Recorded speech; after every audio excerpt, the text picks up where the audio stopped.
Halo teman-teman, dalam video ini saya akan menjelaskan bagaimana kita bisa membuat sebuah Bucket Object Storage Service atau disingkat dengan OBS. Saya juga akan menjelaskan secara singkat fitur-fitur pilihan yang ada dalam halaman pembuatan Bucket OBS. Sekarang mari kita buka halaman OBS. Kita bisa buka halaman OBS melalui sidebar menu seperti ini. Atau pada kotak pencarian, kita masukkan kata kunci misalnya objek atau OBS. Di sini kita bisa langsung mengklik pilihan menu OBS. Sekarang kita berada pada halaman Object Storage Service. Di sini ada OBS Browser Plus, sebuah aplikasi yang kita bisa install pada Windows atau Mac kita. Aplikasi ini bisa digunakan untuk mengelola file yang ada di dalam OBS atau kita bisa mengupload file ke OBS. Lalu di sini ada Ops Util yang merupakan CLI tool atau Command Line Interface tool yang disediakan oleh OBS untuk memproses tes upload dan download. Ada instruksi-instruksi tertentu yang kita bisa gunakan di dalam CLI tool-nya. Selanjutnya di sini ada OBS FS yang kita bisa gunakan untuk parallel file system. Fitur ini memungkinkan kita untuk mengoperasikan objek di sistem file lokal berbasis Linux. Untuk ketiganya ini, saya tidak akan bahas dalam video ini. Ini akan dibahas satu persatu dalam video yang berbeda.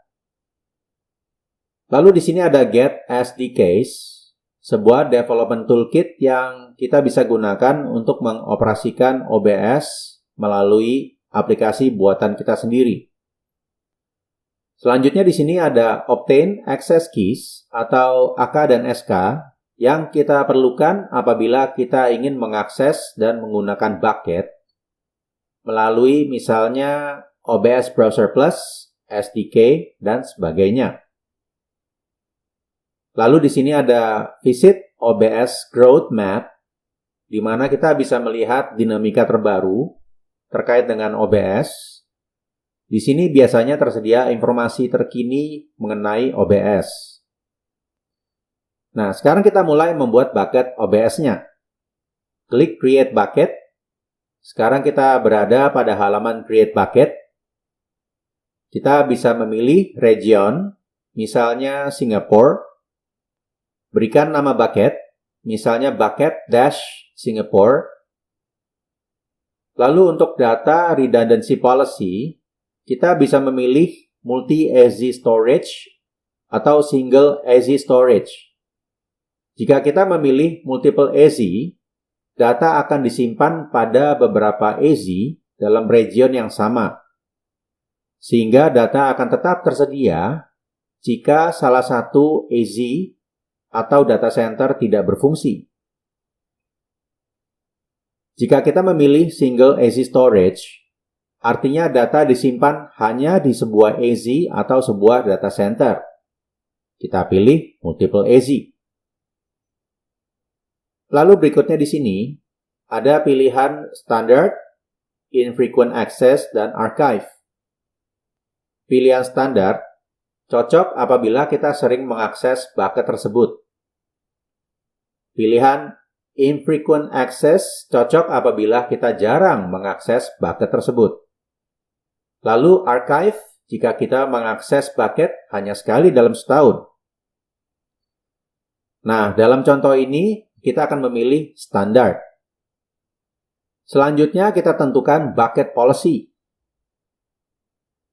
Private jika hanya pemilik bucket yang bisa sepenuhnya mengendalikan bucket. Public read, jika pengguna manapun bisa langsung membaca objek yang ada di bucket. Yang dimaksud dengan objek di sini adalah file yang tersimpan dalam bucket. Public read dan write, jika pengguna manapun bisa langsung membaca, membuat, dan menghapus objek dalam bucket. Nah, di sini kita perlu berhati-hati dalam menerapkan bucket policy kita. Untuk video ini kita pilih private. Lalu di sini ada fitur encryption. Di sini kita disarankan untuk menggunakan encryption. Kita bisa menggunakan metode enkripsi default atau membuat KMS key milik kita sendiri. Kita pilih OBS default.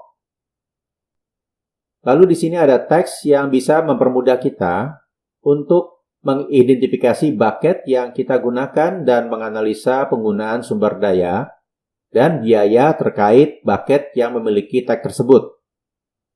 Untuk sekarang ini kita kosongkan saja dulu. Nah, sebenarnya kita sudah selesai ya. Tapi di sini kita juga bisa langsung memilih paket langganan bulanan atau bahkan tahunan. Untuk sekarang ini kita tidak gunakan dulu. Klik Create Now. Dan kita bisa melihat pesan bahwa bucket telah sukses dibuat. Kita juga bisa melihat bucket yang kita baru saja buat dalam daftar tabel bucket. Selamat mencoba!